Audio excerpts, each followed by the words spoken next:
नमस्कार, good morning आणि सुप्रभात सर्वांना.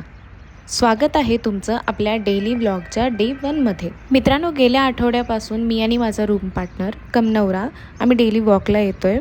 म्हटलं आजपासून तुम्हालाही घेऊन जावं आणि आपण आलो आहे संभाजी महाराजांचा सर्वात मोठा पुतळा जिथे आहे त्या ग्राउंडवरती. इथे माहिती आहे खूप मोठे मोठे एक्झिबिशन्स पण भरले जातात. तुम्हाला पण लोकेशन पाहिजे तर कमेंट करून विचारा. सकाळी सकाळी हे धुकं आणि थोडंसं प्रदूषण बघून थोडा मूड खराब झाला होता, पण शॉपिंगला घेऊन चल म्हटल्यानंतर नवरा कसा इग्नोर करतो तसं हे सगळं इग्नोर करून आम्ही वॉक चालू ठेवलं. गाईज, मला सगळ्यात जास्त दिनचर्येमधलं सगळ्यात जास्त जे आवडतं ते आहे मॉर्निंग वॉक. तर आम्ही तुम्हाला सांगते,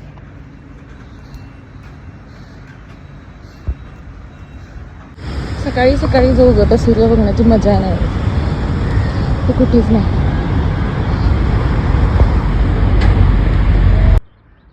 एकीकडे इतकं सुंदर वातावरण, एकीकडे हे पण इग्नोर. मॉर्निंगलाच व्हिडिओ करते म्हणल्यावरती नवऱ्यानं पण थोडे एफर्ट्स टाकायला चालू केले. व्हिडिओसाठी केली की काय, पण यावेळेला मी इग्नोर केलं. पण ह्या सुंदर लोकेशनकडे तुम्ही इग्नोर करू नका. असं व्ह्यू तुम्हाला बघायला मिळेल का सकाळी सकाळी? तर लहानपणीच्या कविता आठवत आहेत हे बघून. बुडणारा सूर्य का उगवणारा कळतच नाही. तर मित्रांनो, तुम्ही पण रोज सकाळी मॉर्निंग वॉकला जात जा, कारण आपली सकाळची जी पॉझिटिव्ह एनर्जी आपण गेन करतो ती दिवसभर आपल्यासोबत राहते, दिवस छान जातो. आणि आपल्या चॅनेलला सबस्क्राईब करायला अजिबात विसरू नका. भेटू पुढच्या व्हिडिओमध्ये. Bye bye.